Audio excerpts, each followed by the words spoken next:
Welcome to Digital Marketing Intelligence for Shopify Ask the Experts, our bi-weekly live show and podcast that features expert interviews and case studies to show you what to do and what's new in Shopify and e-commerce digital marketing for 2022 and beyond.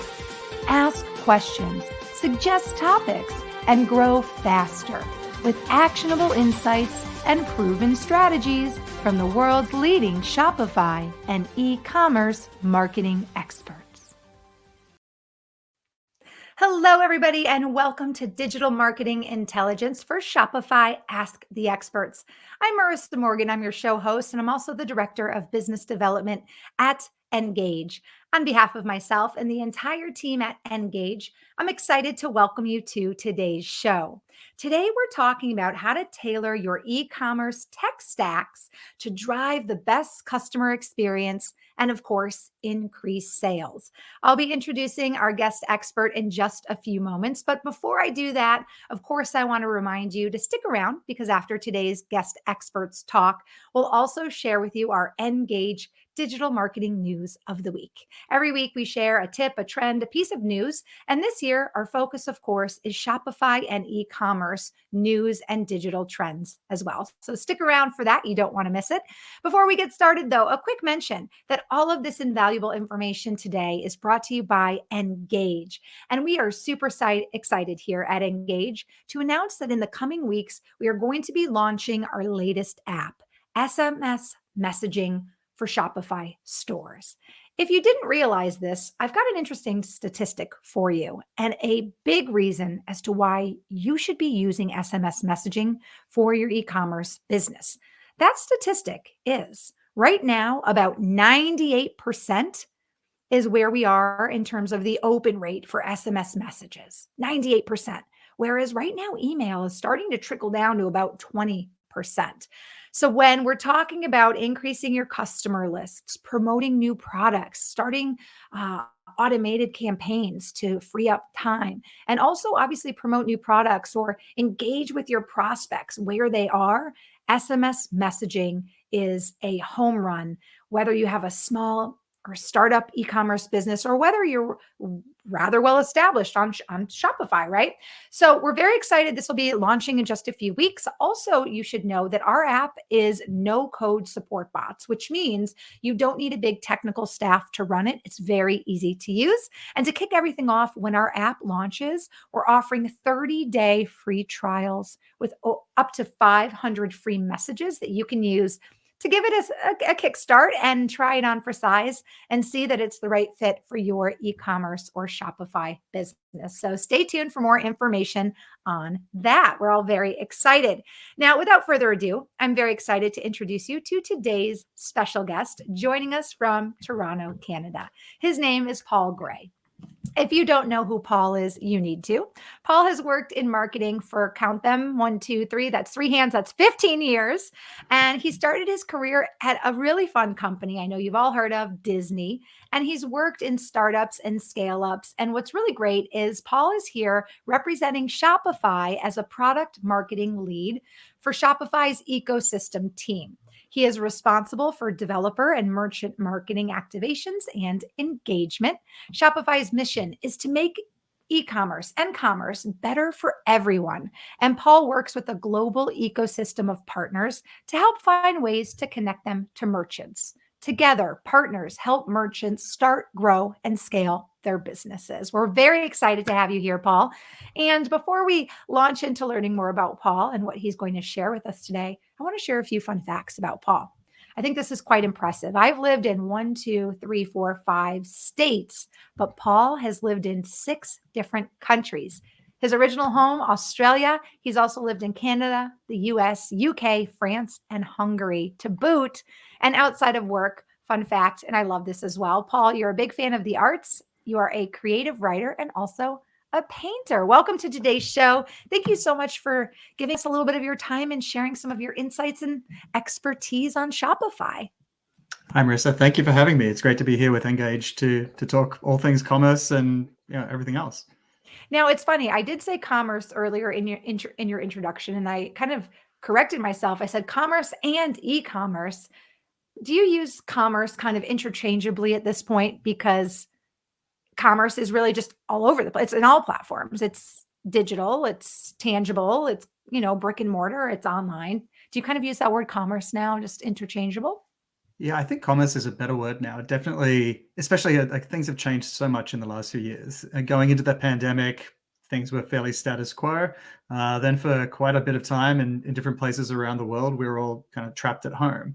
And that obviously led to a huge boom in e-commerce. And that was exciting because people were buying more products in a wider range of categories than ever before. So people that were familiar with it, who may be buying clothes or things like that online, started buying king size beds or, at tents for their garden, large things that you might have only ever bought in person, buying online. But there were also a lot of people that had never really bought online that kind of had to.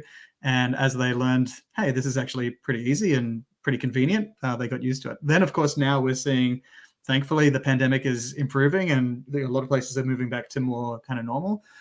So it's great that people are excited to get back into their local communities and shop locally as well. So I think it's commerce because it's going to be online, it will be offline, and then of course everything new like augmented reality, the metaverse, everything that's still to come is going to be yet new ways that people will find and sort of learn about, and then hopefully buy from brands that they like. Absolutely. And I have to say that the commerce world is alive and booming. I know you're going to probably share some great statistics with us about the world of commerce during today's show because, you know, your experience with Shopify lends you, I'm sure, to have a lot of examples of businesses that have been using the platform and what has worked for them. And a lot of businesses have probably been driven to the platform as a result of the pandemic specifically. But this has been almost a good thing for these companies because maybe they would not have, done something like, get onto Shopify as quickly as they did if they didn't kind of, have that little kick in the boot, kind of, Mhm. weren't forced to do it. So I'm excited to hear a lot about your experience working at Shopify and some of the examples you'll share. But before we dive into today's talk on, e-commerce tech stacks and how we're improving the customer experience and growing sales. Tell us just a little bit. I know I shared a little bit of your bio, but tell us a little bit about your journey and what you're doing exactly. I know I shared a little bit, but a little bit Mhm. more in detail what you're doing right now for Shopify. For sure, yeah. I mean, so the journey began really with the Disney opportunity. So working as a very junior entry-level marketing coordinator into Disney. I was living in the UK at the time, and so that was a great, fantastic place to learn. And what I really loved about Disney as a marketing organization, and we're all familiar with this, is the concept of them using franchises.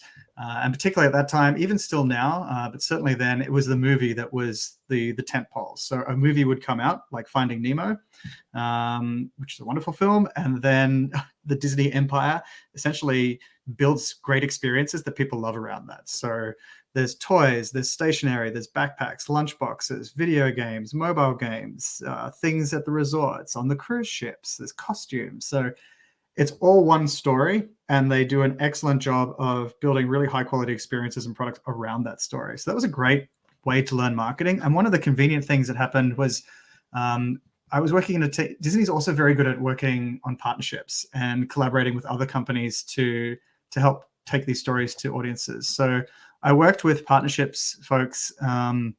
And it was amazing. We got to travel around Europe and basically do deals with ISPs in different regions to have them bundle online games and mobile games and sort of digital experiences into their internet plans and home bundle plans. So people that were living in France or Germany that had pay TV and internet from France Telecom or Deutsche Telekom could package in Disney experiences as well, which is great for Disney because these companies already had a network of customers. They already had a relationship. They already had billing systems in place.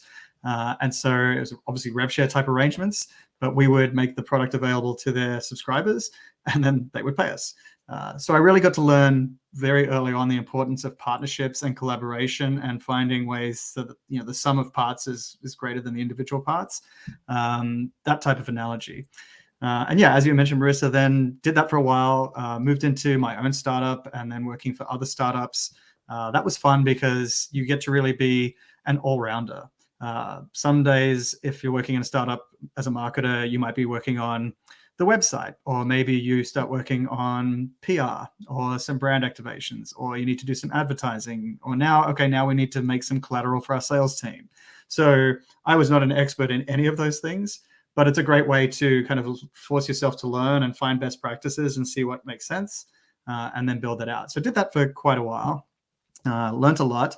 One of the fun things about startups is that chaos, and you're always trying something new, but it can get a little bit tiring to think, okay, I'm not really an email marketer, but I'm working on email marketing. So you're sort of looking around a lot, trying to get tips and best practices. And I realized, I think I want a bit of a change to not to a startup, something that still has that pace and energy and innovation, but as a little bit of a bigger company. So instead of being a jack of all trades, I could specialize in an area that was more for me. And so that's what led me to Shopify, which is a tremendous company, very innovative, lots of opportunity that's been realized and more to come ahead.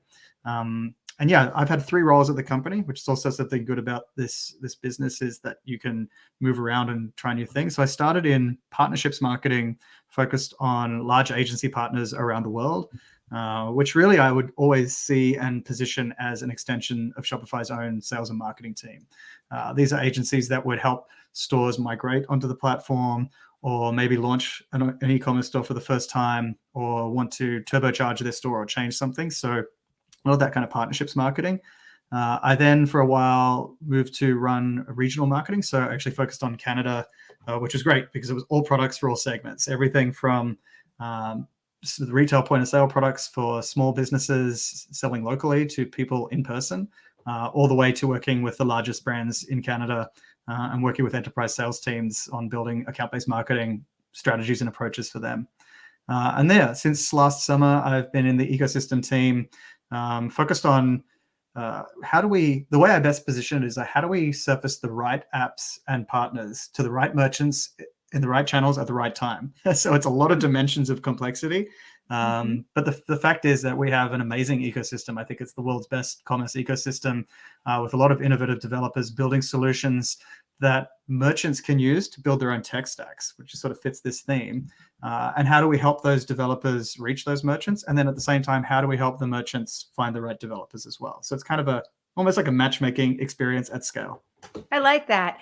Now, for someone who is new, maybe they've just gotten onto Shopify in the recent months, or they had a very small business, maybe something in the craft world, right? And they were literally just selling to friends and family, and maybe during the pandemic, they started working from home and spending more time on that business, and now that business is starting to grow.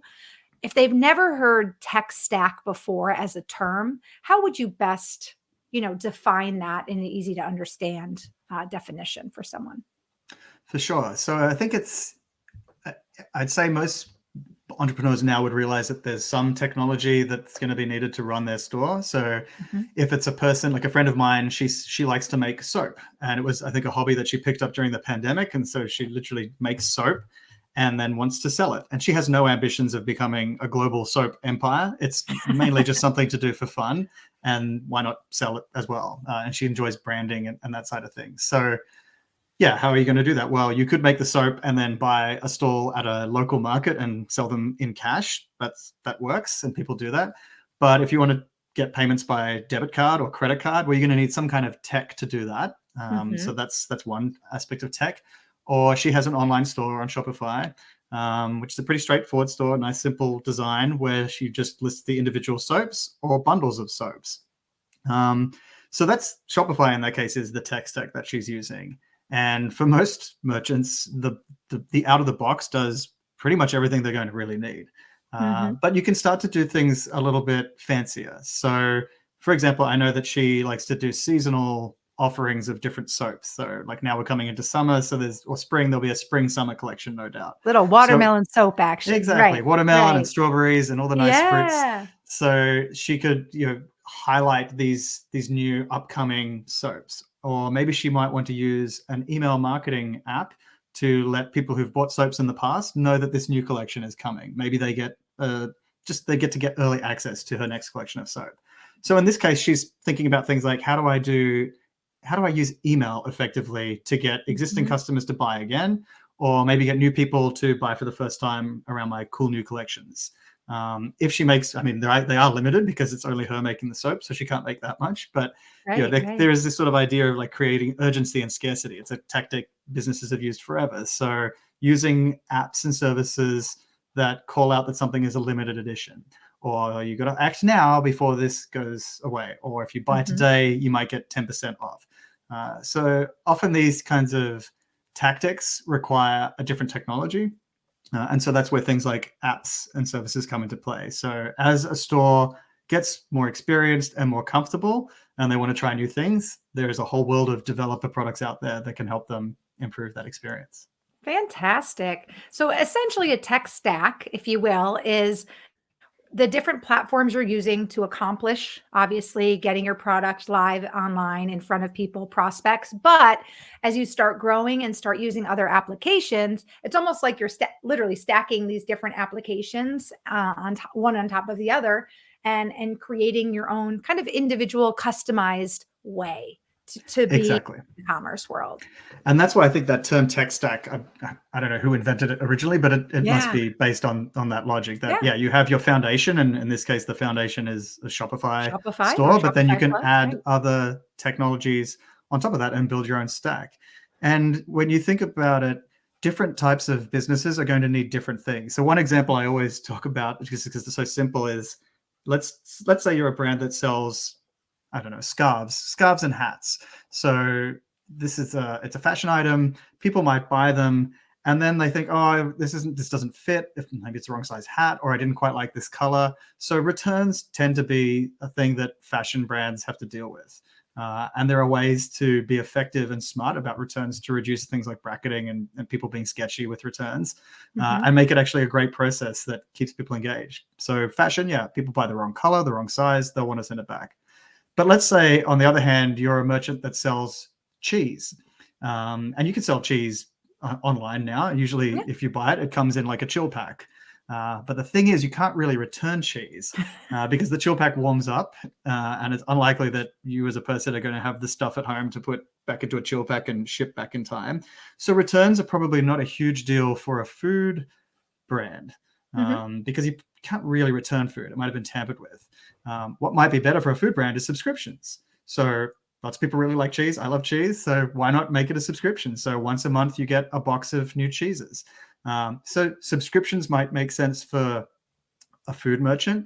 They probably don't make sense for a hat merchant. I don't think many people would subscribe to get one hat every month. A hat every month. Exactly. Hat club. Exactly. Yeah. It could happen, but probably not. That person might have a problem if they really need a hat every month. Maybe they got a lot of horse races or something like that. Yeah. Well, let me share for the audience who may be watching us via video. And obviously, if you're listening to the podcast, I'll read through this for you. But again, we're talking about how to tailor your e-commerce tech stack to drive the best customer experience and increase sales. Now, we've really already learned, and we can go into it a little bit more, I think, but why brands need to differentiate and optimize their tech stack. We're learning that obviously different companies and different products have different needs, right? So that's pretty much easy to understand, but we'll maybe dive into that just a little bit more, learn a little bit more about what e-commerce is doing right now and the trends, thanks to Paul's experience with Shopify. He knows so much.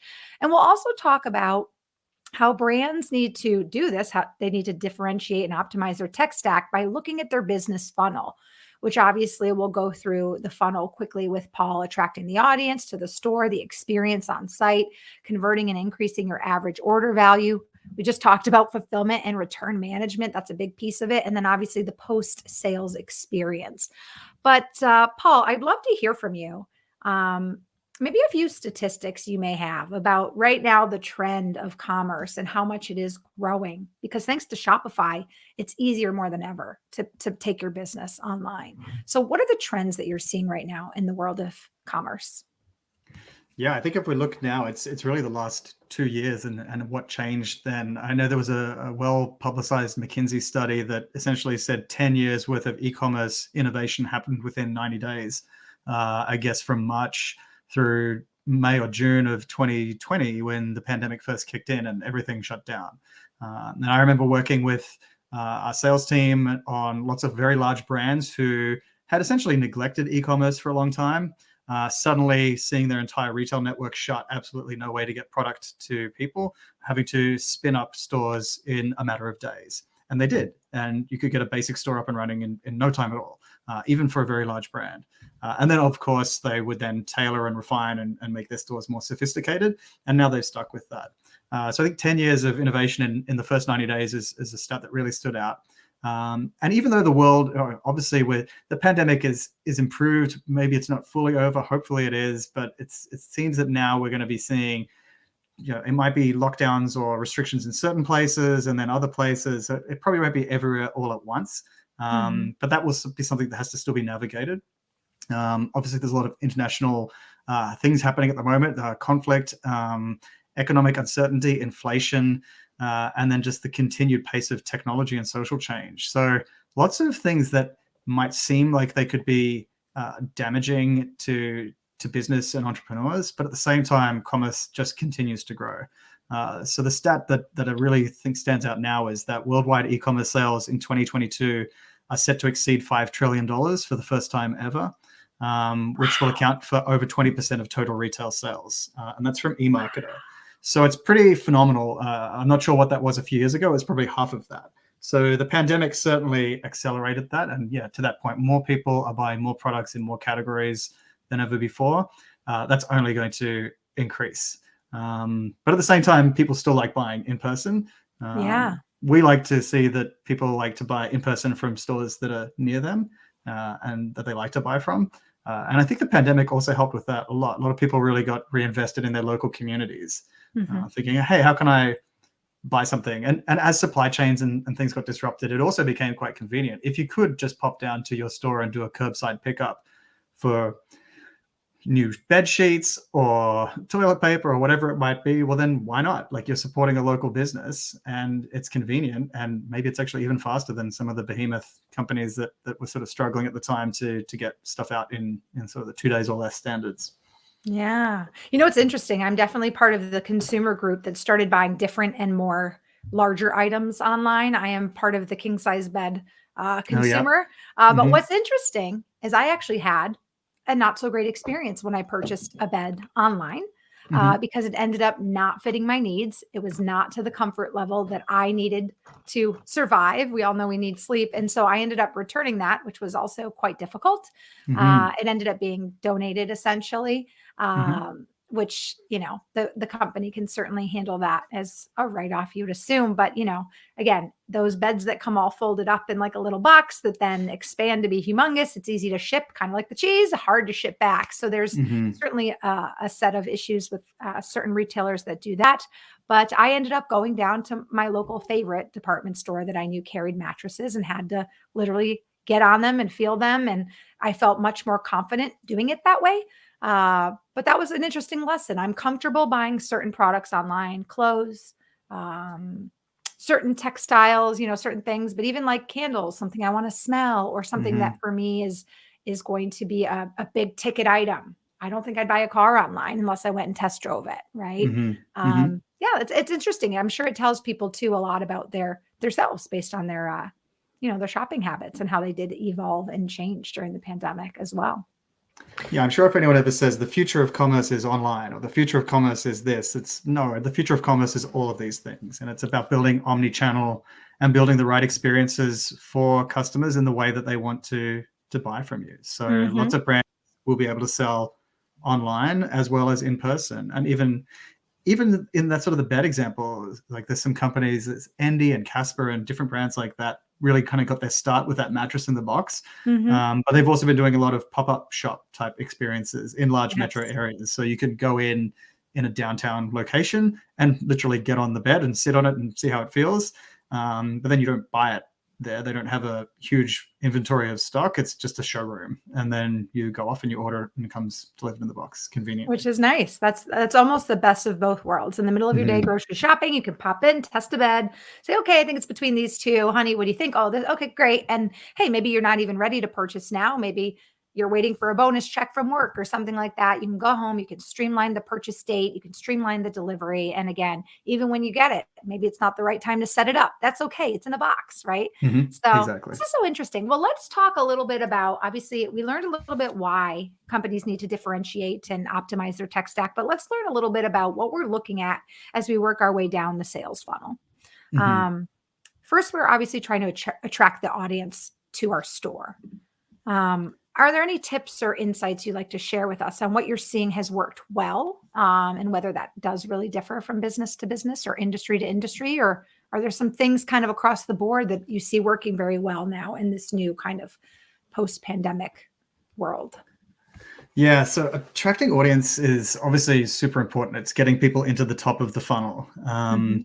And there's, I guess you could split it up into there's organic approaches to that and then paid approaches. So organic is things that aren't really going to sort of have a fixed media cost or a paid cost to buy. And then you can also, of course, pay to advertise. And that's, throughout history, advertising has been a key part of running any business. There was print ads and catalog ads and radio ads and then TV ads, movie ads, digital ads. So that industry exists and will continue to exist, and it's important to leverage that correctly. But I think it's really about building, very importantly, a unique story. Like, what is unique about the brand that you have, and what are you offering, and how is that different, and who is it for? And then focusing the marketing on that rather than the traditional, let's just shotgun ads out everywhere and hope for the best. Mhm. Like one example I'll talk about is a brand called 1000, which is based in LA, and they make really cool, very unique looking bike helmets. And so it's a really great story. The founder actually had a personal story. She enjoyed cycling along with some friends, and unfortunately, in an incident, a friend of hers had a bike accident and passed away. They were not wearing a helmet, and nor was she. And she started thinking, why aren't we wearing helmets? And part of it was they didn't like the design. So they ran a Kickstarter. They launched their helmet, got a lot of traction and interest because it's this very unique, cool looking design, quite different to a regular bike helmet. And they started to sell it. These are, I'd say they're premium type helmets. I'm sure you could go down to a local store and buy a bike helmet for $15, $20 for the low end ones. These are more like $60 to $100 plus. So they're a much higher price point. So it's not for everyone. It's for people that are more stylish or like a certain look or want to be safe but don't want to wear maybe a boring looking bike helmet. So they Or they're sort of just define avid this. bikers, right? So they're Yeah, always exactly. wearing a helmet every day. It's like, why not Mhm. make a statement or feel extra chic, right? Yep. Yep. And Yeah. they're very cool. Like they have lots of different designs. Like there's this one which is white with like the red, white, and blue stripes on it. It looks like something from France in the 60s. So like it's Yeah, really kind of cool. cool vibe to it. So they've been very defined in who their audience is. And then as they market, they try to reach out to people that are interested in that. And then it's using the classic tools and technologies that are available now. So like remarketing, using Facebook and Instagram and Snapchat and TikTok and different channels, which you can access through Shopify, to define what type of person it is you'd like to show this to, try to capture their interest, get them intrigued, that classic awareness, interest, action model, and hopefully come to your landing page or your site where they can learn a bit more and maybe convert. But at the same time, even if they don't convert on that first time, it's seeing if you can get them to sign up to a newsletter with a discount code, or using cookies and things like that to show them follow-up ads for a period of time afterwards. Now that industry is of course changing. There's lots of privacy rules and things that are changing how that model works.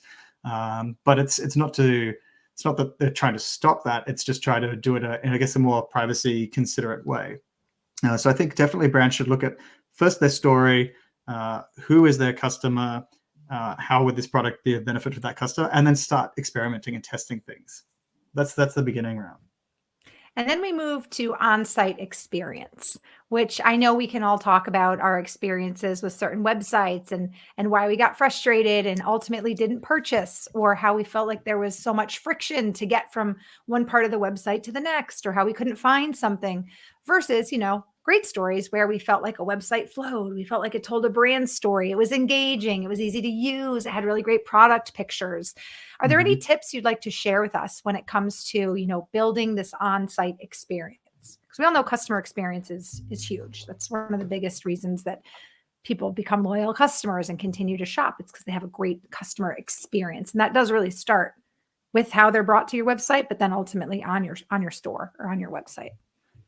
Yeah, definitely. So I think that's a great point. The website is your online store. And it might be good to kind of even think back to when, I mean, even now you could walk into a retail store, particularly local stores and local businesses rather than chains, where the founder really likes whatever it is that they're selling. I went to one a few weeks ago in Calgary, and it was a store that just sold accessories for dogs. So it was little coats for dogs and mats and super high-end dog treats and things like that. And they just love dogs, and they encourage dogs to come in there. So you get that sense. Like, and as soon as you walk in, they greet you. We had a dog, so they ask about your dog. So it's very personal instantly. What brings you here today? Why are you in Calgary? What are you looking for? How can I help you? So that's kind of A-class business service as a store. How do you try to do that on a website where you can't really talk to them, but you have other tools available? So having really clear product information, nice photos, different photos, not just a photo of the dog bed, just one flat photo, the dog bed from 10 different directions. There's even apps that help you turn it into a 3-dimensional spinning model so you can see how it looks, or maybe even see how it would look in your living room. So trying to recreate that experience, using on-site chat experiences. One merchant I know of, it's called Skinny Mixes. They make these sugar-free like flavors and syrups and things that you can put into coffees. And so they use a Facebook chatbot on their site. It's powered by Octane AI, one of the apps on the platform, which just welcomes you to the site, asks what you're looking for that day, gives you recipes and tips and things like that. So yeah, how do you create a sort of an expert staff person experience online? Another thing that people like, when you go into a store, and maybe if it's a fashion store and you're looking at something and someone cool walks in and they look at something, you just can't help but think, well, what are they looking at? What are they thinking about buying? Which hat are they going to be buying? People love to know that other people trust products. So that's why word of mouth is so important. And there's a lot of things that you can do that emphasize that. One brand I've spoken to quite a bit is a company called Crossrope, which was founded by a US Navy veteran who just wasn't happy with the skipping ropes that he could buy in stores. And so he decided to build his own skipping rope. But instead of just like a cheap $2 plasticky kind of rope, he made like a really high intensity, high quality rope that had solid metal handles. And I'm probably going to get the wording wrong, but the rope itself, you could actually pull out and plug in different weights of rope. So you could start with a light rope, then go to a medium rope, and then go to a heavy rope. And the heavier the rope, the harder the workout. Wow, so I didn't know that. Oh, yeah, that's interesting. Very, very high quality, very unique. But it's also, that stuff doesn't come cheap. So these jump ropes cost anywhere from $100 to, I think, up to almost $200. So that's interesting, because some people will be like, well, I'll just spend $2 for the cheap plastic one. That's fine. But it's not very good, and it's probably going to break, and it gets all cracked and broken. So if you're more serious about it, then how do you consider that? But at the same time, it's a big purchase. So what they've done really effectively is work on using reviews and user-generated content. So working with Yotpo, an app on the platform, I think they've got almost 20,000 5-star reviews. So every time someone purchases a jump rope from Crossrope, soon after the sale, they get some emails like, hope it's going well, let us know if you have any questions, any issues. And eventually, this system asks the person to leave a review and encourages them to send photos in of the product. So it might be them jumping by the beach, or just whatever, like the fact that the jump rope can fit into their handbag or purse, so it's easy to carry around. And so by having more and more of these reviews, when other people come to the site, they say, wow, 20,000 5-star reviews. This is pretty amazing. And you can click the reviews. There's something to this. Yes. These are real people. I get this. I understand this. And then the other thing is, because it's a tech stack, everything is built very carefully. So those reviews automatically feed into Google and other search engines. So as someone searches for a product, when you see the search results, the little stars that come underneath, that's powered by these kinds of tech stacks. So, yeah. Cool. I love that. I love that. My phone picked up on. I know. I hear Siri trying to help you. Yeah. This is so neat. So, I mean, these are all things that make total sense. But, when you start breaking them down, especially when you share examples, because I mean, if you told me, oh yeah, there's this jump rope, it's $100, and maybe I am someone who's very into fitness, I'd be like, what, $100 for a jump rope? Give me a break.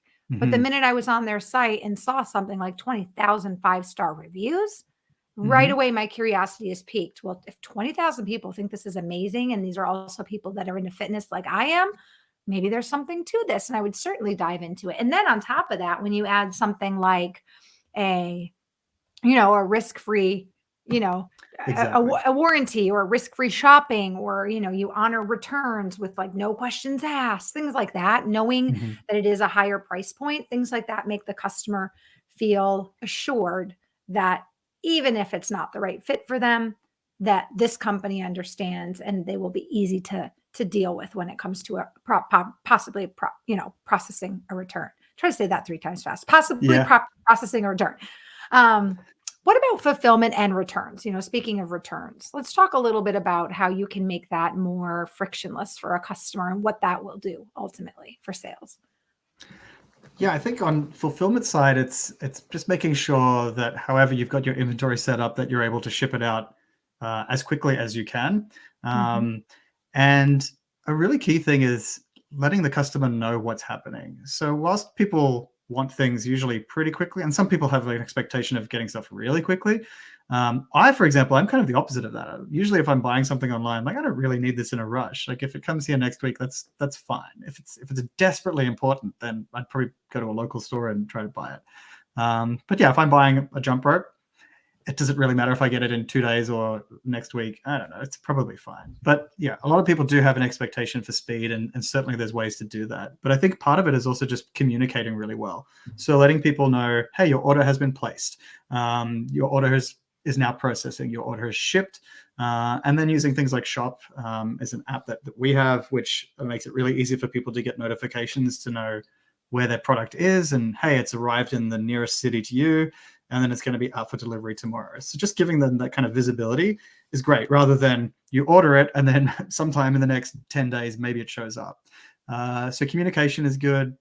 I also am a big fan of, and this is something that's probably not tech stack, particularly for smaller businesses that are just starting out. A few months ago, I bought some model airplane kits for my son, just from it was a toy store. It wasn't locally, it was somewhere in the same province. And a nice little note was just included in the kit. It basically said, hey, Paul, thanks for buying these. I hope you have fun. That was it. It was just and it was signed by whoever ran the store. Really simple. I can't imagine that store is shipping out hundreds of deliveries per day. So it's challenging to scale that. But it makes such a difference. It really stood out. And I remembered that. And now I keep that store in mind if I ever need to buy other toys or hobbies or things again, just because they were great. As you get bigger, you can start to automate and scale some of these things. One area I think it's good to point out is returns, which we talked about the fashion example. Sometimes people buy the wrong color. You bought the king bed, which wasn't the right fit for the place. So returns are something that unfortunately does happen, and it is picking up. There's even a term, I didn't know that this was a term. It's called bracketing, where people will buy lots of something with the intention to ship quite a bit of it back. And so I was actually talking to a person, and she told me that she bought $1,000 worth of Lululemon stuff, which I was pretty surprised at. And she said, oh, no, I only intend to keep $250 worth of it. I just wanted to buy all the colors and all the sizes to just check which fits me. So then she bought them all, tried them all on, decided which one she liked, and then just shipped the other stuff back. Which Interesting. is questionable because, I'm sure she didn't make a mess, but, maybe they might damage the items, or maybe it can't be Mhm. sold again. So that's not great Mhm. from an environmental point of view, from an operations point of view. But there are things that can be done to try to prevent that. So having really good photos or videos on the site so that people can kind of get a sense of what it looks like, because it still is a hassle to have to ship stuff back. It'd be better just to get the right thing the first time. So really making sure that your pre-sale experience shows the product, answers any questions, talks about the material, how to wash it, like whatever people might want to know, to try to reduce the likelihood of returns. And then there are tactics even when people do need to make returns. So I remember talking to a company a couple of years ago called 100% Pure, who make makeup. So ethically, environmentally friendly makeup. Sustainability was a big thing for them as a company and sort of their brand promise. But again, like people buy the wrong color lipstick, or they weren't really happy with that mascara, so they would ship it back. And these are tiny little items. Each individual item doesn't have a huge price. They might be even just a few dollars. So if you're having to spend a lot of money to kind of repackage and ship something back to the business, and it's lipstick, like you're probably just going to have to throw it out. You don't know if the person's Right. opened it or not. It wasn't great. And so the founders looked at that and ended up working with an app called Returnly. So the way that it works is, as a shopper, if I buy the items and I want to do a return, I have to go to a web page, which is much better than shooting an email or sitting on hold on a phone call. Enter my order number, the information is there, and I say why I want to do a return, and you have to give a reason for whatever it might be.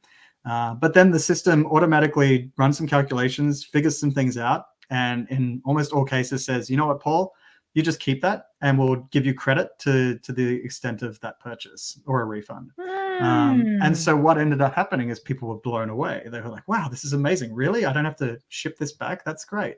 So there's less shipping, less environmental impact. 100% Pure isn't getting like boxes of stuff coming back into a warehouse that they ultimately have to throw into the bin. And then the customer's super happy. It ended up leading to a 30% repurchase rate. So not only would they rebuy something with their credit, but 30% of them would then come back and buy something else because they were so happy with the brand. And there's a lot of brands that have been doing things like that. So trying tactics to turn a return into an exchange. So someone buys a $40 item and they ship it back. I mean, yeah, okay, maybe you could refund them $40. Or you could say, you know what, we'll give you $40 refund. Or if you turn it into an exchange, we'll give you $5 bonus credit. So now it's $45 and you can buy something else. And more often than not, people will try that. So there's ways to try to make that fulfillment and returns experience better as well. I'll tell you, the more frictionless the return process is, the more likely you're going to gain that loyal customer. Because like, your friend who had admitted to bracketing, is that what it's called? Bracketing? I think it's called bracketing, yeah. Bracketing. I've never gone that far, but I definitely have ordered 2 sizes because sometimes I'm like, I don't know, am I a small or a medium? Yes, I'm going to be sending one back, but I don't know about ordering like all sizes, all colors. Like that's insane. But yes, the easier it is to return, the easier it is to also feel like you're being heard or understood when you're giving a reason for a return and making it just so simple. I mean, I talk about Amazon a lot just because now they've gone up, like even beyond making it easy to return. Now you don't even need to package your stuff. You just click that you need to return it. They're like, great, here's a barcode. Just bring the item, to your local UPS store or whatever. Show the barcode. It's just like kind of blows my mind. But I do think, that does also lead to some of the bad habits that us consumers have, which is taking advantage of that as well. Exactly. One thing I want to talk about as we wrap up our talk that we didn't hit yet is this idea of increasing your AOV or your order value, right? What are some ways that you've seen your clients doing that? And what are the kind of new techniques? I know we can talk about SMS messaging and marketing in a little bit, but how are, the people on Shopify, increasing their order values? Yeah, it's a good point. Like actually closing the sale out, and then also increasing the size of that sale. So on the closing the sale out, the things that you do. So abandoned cart messages are quite a great use case, and SMS is such an effective tool. And I've done it all the time because people are busy. Sometimes you'll be with your kids at a sports game and you're kind of looking at something on your phone, sort of in a checkout, and then you get busy and then you go away. Timmy gets a goal and you're like, yay, Timmy. Yeah. Oh, shoot, we got to go. It's raining or something. Yeah, like life happens, right? Yep. And then you might just never remember to go back there again. But if you've engaged in some way and worked with that online store and they have your phone number, then they text you like, hey, Paul, we saw that you left this in the cart. Would you like to get it? Or make an offer or whatever it might be. Or encourage people to repeat purchase. That can be another great thing using SMS. On the average order value, it's really cross-sell and upsell. So cross-sell might be matching different products. So in the case of 1000, while they started off making bike helmets, they also now make accessories like lights, a few other accessories. I'm not sure what else they do, but definitely they do lights for the bikes. And I think protection bags to keep your helmet in, and so on. So it could be that, buy this helmet. Why don't you also buy this light set? Or another product that goes along with it and offer that as a bundle. And bundling tends to work really well. And then upsell could be, buy 2, get 1 free, things like that. Little tactics that can really help people buy. So it's thinking about, if you have more than one product, which products tend to make good pairs. And you see it all the time, like the classic in a retail environment.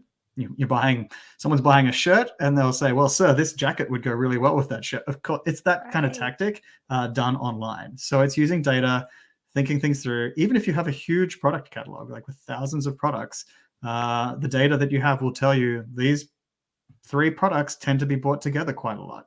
So you should then really always be recommending that to the shopper with an incentive. Buy these 3 things together. Buy 2 and you get 10% off. Buy 3, you get 20% off.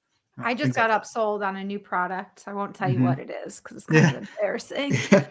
It's a girl product to reduce your cellulite. But anyway, I don't normally get sucked in like on Instagram. And this particular brand had so many different influencer videos, so many testimonials, the before and afters. And I was like, okay, I'm going to give it a shot. And in my mind, I'd already decided what I thought I would be willing to spend on this product, right? So I get to the checkout because, as you clicked to put it in your cart, the price wasn't there until you got to the cart.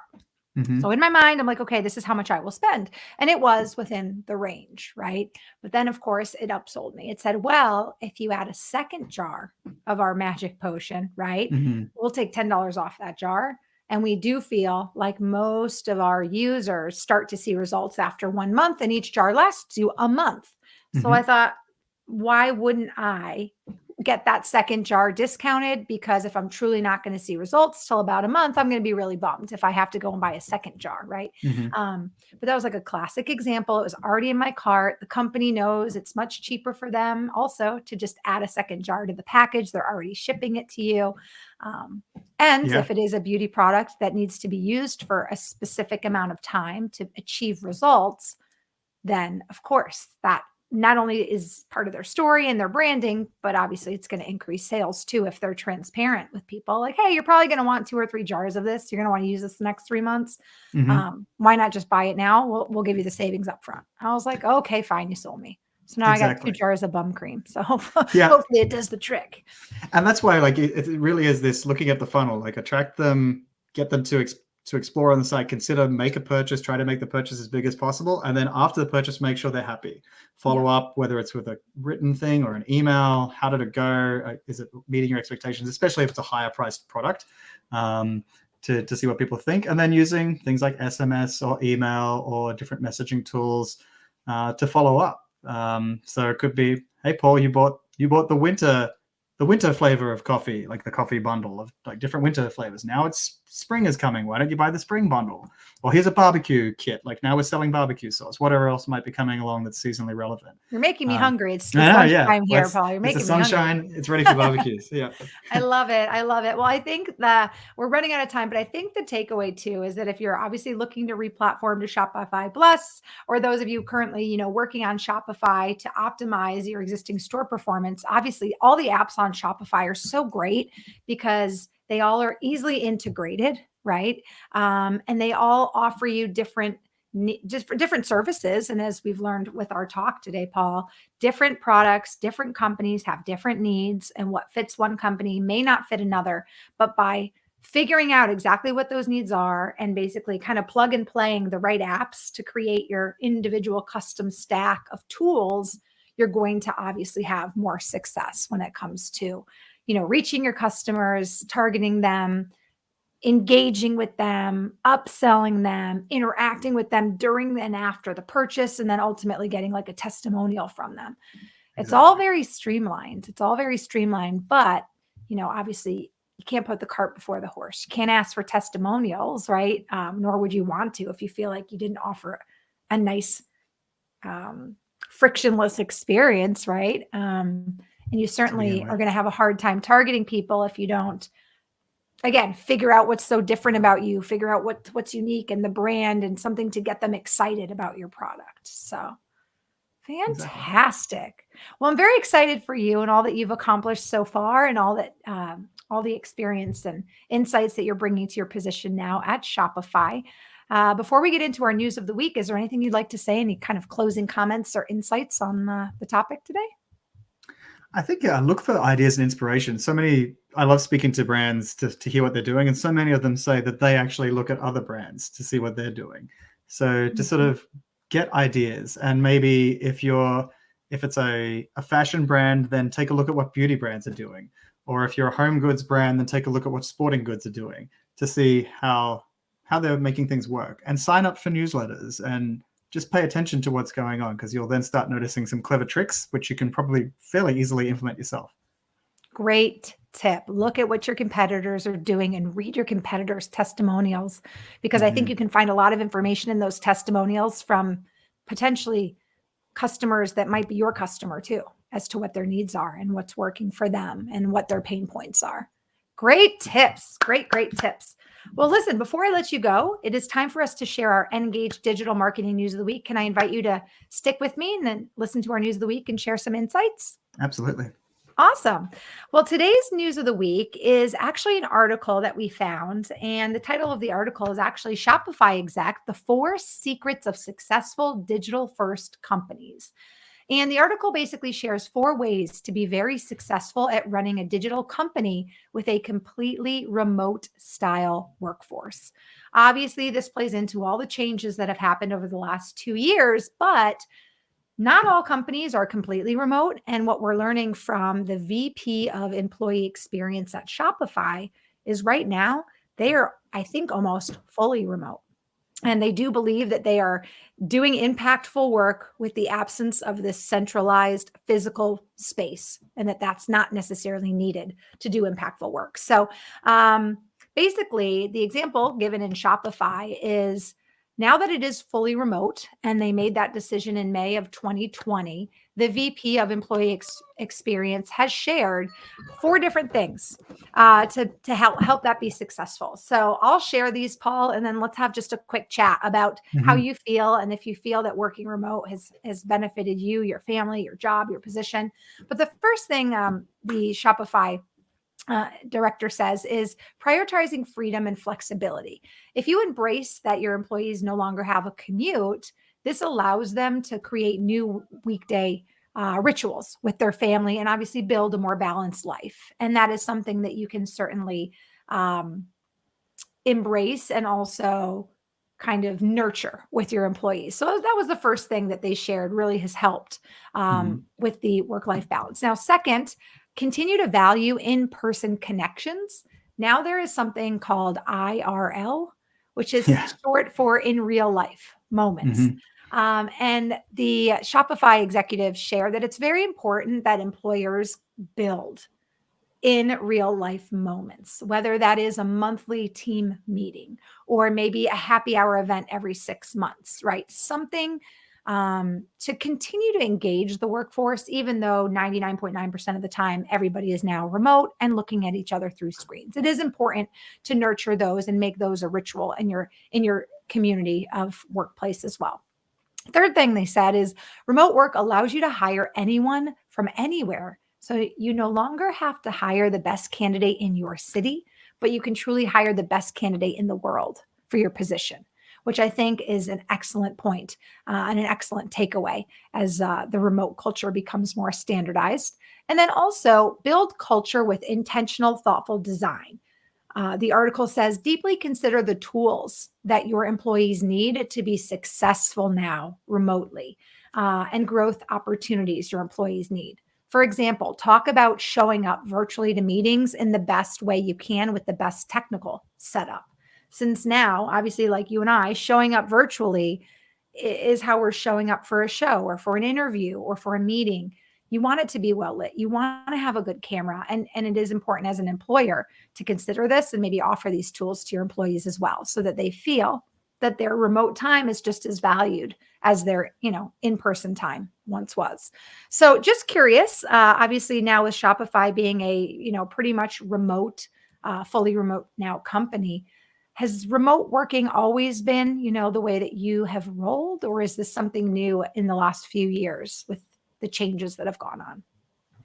For me, it was pretty new. I have a lot of colleagues that had worked remotely for a long time, but I had always worked in an office environment, and I'm very much an extrovert, so I really do like being around other people and getting that energy. So at the start, I did find it took some getting used to, But I think that was more because like everything was shut then. You couldn't do anything. You couldn't go anywhere. You couldn't see your friends. You couldn't go to a restaurant. Whereas at least now you can do that, and you can get more involved in your local communities for that kind of social interaction. But yeah, it took some getting used to. But now I feel like everyone's kind of getting into their strides with this whole remote. And yeah, you really do see how it offers so much more convenience. Even literally after this, I'm taking my daughter to the dentist, which might have been a hassle back in the old world because I would have been in an office, then I'd have to get home and then pick her up and go to the dentist. Now she's just going to come back after school and then off we go. And that's it. There's no problem. I actually then I'll think I check hear later. her. Is she yelling Yeah. behind you going, Dad, come on, I got to go. Well, Yeah. listen, you guys can find out more about this article, or if you'd like to read this article, go to www.fastcompany.com. You can do a search for Shopify Exec, the 4 secrets of successful digital first companies. If you're watching the video, we've got the link up for you. It's rather large. If you're listening, just go to fastcompany.com and look for the article Shopify Exec, the 4 secrets of successful digital first companies. Well, listen, I'm fully digital remote right now as well. I feel like I have to weigh in on this. I think it just makes for me to have a more balanced life. I had a hard time at first. I had my office upstairs in my dining room, so it was visible all day, every day. And I found that when I would shut things down at the end of the day, I was still constantly thinking about work. So one thing I had to do was move my office to the downstairs. We have a lower level where it's out of sight, out of mind. So at least when I would finish with my work and kind of try to transition to personal time, that certainly became easier for me. But like you, Paul, I'm very much an extrovert. So I'm thankful for these great weekly shows and getting to interact with our guests. But I do find sometimes I'm kind of like, oh, I kind of miss interacting with people, So. Mm-hmm. Exactly. Well, listen, it has been so wonderful to have you here for an episode of Digital Marketing Intelligence for Shopify. As someone who is working at Shopify, you've certainly shared with us so much experience and insights on how we can obviously improve the customer experience, boost sales, and how tech stacks are the way to do it. I'd love to share with our audience how they can connect with you, Paul, and I'd like to share your LinkedIn link if that's okay. Absolutely. Fantastic. If you're watching the show via video form, obviously the link is up for you. If you're listening via podcast, you can find Paul Gray on LinkedIn. Paul, Paul, Alex, Alex, Gray with an A, Gray is how you can find him on LinkedIn. Of course, we always ask if you connect with a guest after listening to their podcast with us, drop them a message, let them know you heard them on the Engage show. And of course, I'm sure Paul is open to connecting with you and certainly open to sharing more advice and insights on how to grow your commerce business. Thank you, Marissa. It was great to be here today. Oh, it was awesome. Paul, have a wonderful trip to the dentist. And thank you so much for sharing your insights and being a wonderful guest expert here on Digital Marketing Intelligence for Shopify. Thanks very much. Take care. You too. Have a great day. So great to have a guest here directly from Shopify. Kind of that whole saying, you hear it from the horse's mouth, right? We learned from him the importance of building your tech stack, making that customized to your business's needs. And of course, one thing we heard today, 2 things we heard that we've been hearing throughout the course of this series. It's so important to have a story, that your products and your brands and your services always stand out when there's a story behind them, something that's going to grab your prospect customers' attention, make them feel something, obviously, solve a pain point. But the story is so important. So embrace your story, share your story. But also we learned, of course, the importance of this SMS marketing, email marketing, automation, really using great apps that are available. The Engage Shopify messaging app is coming very, very soon. Using apps like ours will not only help you customize that tech stack, but it allows you to upsell your customers, automate things. So that allows you to free up your time. And of course, communicating with your customers, which we learned is so incredibly important. And then asking for those testimonials, right? A jump rope that's $100 or $200, but hey, 20,000 5-star reviews, like that does have my interest peaked. So I think that Paul gave some excellent examples today to help you with your commerce business. And if you're not yet on Shopify, what are you waiting for? Check it out. And obviously, please connect with Paul, Alex Gray on LinkedIn if you have any questions at all. And of course, you can connect with me as well. You can find me on LinkedIn. I am the Marissa Morgan on LinkedIn. I'm so bummed I didn't hop on that train sooner that Marissa Morgan was taking, but you can find me at the Marissa Morgan. And of course, if you have any questions about today's show, or perhaps you are a guest who has a lot of experience in the e-commerce niche, Or maybe you have a Shopify store and you'd like to share with our audience what's working for you and some of the pain points that you've overcome in your experience with Shopify or Shopify Plus. Feel free to email me at Marissa, marissa.m at ngagge.com. I want to thank you all so much for watching and listening for today's show. Don't forget to stay tuned. We've got exciting news in the coming weeks. Our Shopify marketing app, our SMS Shopify marketing app, will be launching, and we're so excited for you to try it. We are offering a 30-day free trial with 500 free messages. So if you're not yet following LinkedIn, the Engage page, Ngagge on LinkedIn, look for the rainbow colored cog wheel. Follow us there. We'll be launching and dropping all the information on that app there so that you know exactly when our app drops. In the meantime, have an amazing rest of your day, and I look forward to seeing you on our next show. Have a great day, everybody. Thanks again.